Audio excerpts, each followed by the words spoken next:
एक तरफ सैहान मौत के मुँह से बचकर वापस आता है और दूसरी तरफ उसका सबसे बड़ा दुश्मन लाला अपने अंजाम तक पहुंच जाता है। लेकिन कहानी यहीं ख़त्म नहीं होती। लाला के मरने के बाद एक और ख़तरनाक दुश्मन सामने आ गया है और वो है लाल। और सबसे इमोशनल ट्विस्ट ये था कि एलिफ ने पाकिस्तान छोड़कर तुर्की वापस जाने का फ़ैसला कर लिया है। क्या सैहान एलिफ का रिश्ता टूटने वाला है? आइए कंप्लीट रिव्यू करते हैं। अस्सलाम वालेकुम नाज़रीन, welcome back to my channel. Episode 39 की शुरुआत ही सस्पेंस और एक्शन से होती है। सैहान पर एक और जानलेवा हमला किया जाता है और कुछ ही लम्हों के लिए लगता है कि शायद इस बार वो बच नहीं पाएगा, लेकिन सैहान हमेशा की तरह हिम्मत और स्ट्रेटजी से सिचुएशन को हैंडल कर लेता है और ये सीन काफ़ी थ्रिलिंग था। इस बार सैहान अकेला नहीं था और सी हैदर ने भी उसका साथ दिया और दोनों मिलकर दुश्मनों का मुकाबला करते हैं। ये पार्टनरशिप देखकर लगता है कि जस्टिस के लिए अब सबके एक साइड पर खड़े हो चुके हैं और इस टीम वर्क की वजह से सैहान को अपनी सबसे बड़ी जीत हासिल हो जाती है।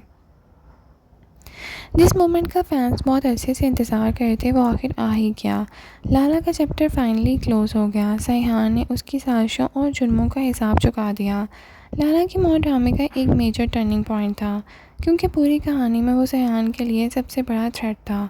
उसके ख़त्म होते ही व्यूअर्स को एक सेटिस्फेक्शन मिल गई, लेकिन वो थोड़े ही पल के लिए थी। अगर आप समझ रहे हैं कि लाला के मरने के बाद सब ठीक हो गया है, तो ऐसा बिल्कुल भी नहीं।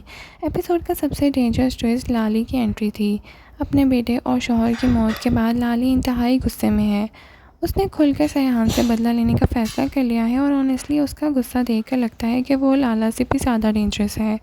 एक्शन और रिवेंज के दरमियान एपिसोड के इमोशनल साइड एलिफ के दिखाने चाहते हैं। एलिफ काफ़ी अरसे से वायलेंस, कॉन्स्पिरेंसी और फैमिली कॉन्फ्लिक्ट बर्दाश्त कर रही है। अब वो मेंटली और इमोशनली थक चुकी है और उसे लगता है कि कोई एंडलेस केओस का कोई एंड नहीं। इसीलिए वो बहुत बड़ा फ़ैसला कर लेती है।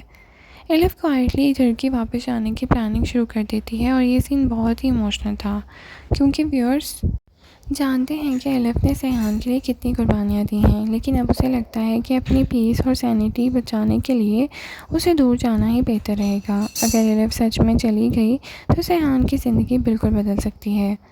एपिसोड में एक और इमोशनल कॉन्फ्लिक्ट देखने को मिला। फैमिली एल्डर्स एक लड़की पर ज़बरदस्ती शादी का प्रेशर डालते हैं और वो अपनी मोहब्बत को छोड़ने से इनकार कर देती है और रोते हुए कहती है कि वो उसके बिना नहीं रह सकती। ये सब प्लॉट छोटा था लेकिन काफ़ी इम्पैक्टफुल था। परफॉर्मेंस के हवाले से बात करें तो दानिश तैमूर ने इस एपिसोड में बहुत ही आउटस्टैंडिंग परफॉर्मेंस दी। एक्शन सीन्स को या इमोशनल मोमेंट्स हो, उन्होंने हर जगह स्ट्रॉन्ग परफॉर्मेंस दी है। हिबा बुखारी ने भी एलिफ इमोशनल ब्रेकडाउन को बहुत ही नेचुरली पोर्ट्रे किया है और लाली के सीन्स तो फाइनल में बहुत ही एक्साइटमेंट बढ़ाने वाले थे।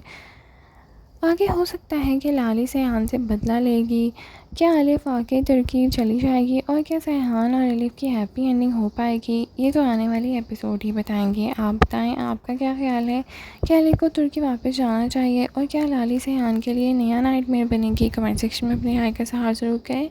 लाइक शेयर सब्सक्राइब करना ना भूलें। Thank you so much for watching. अल्लाह हाफ़िज़।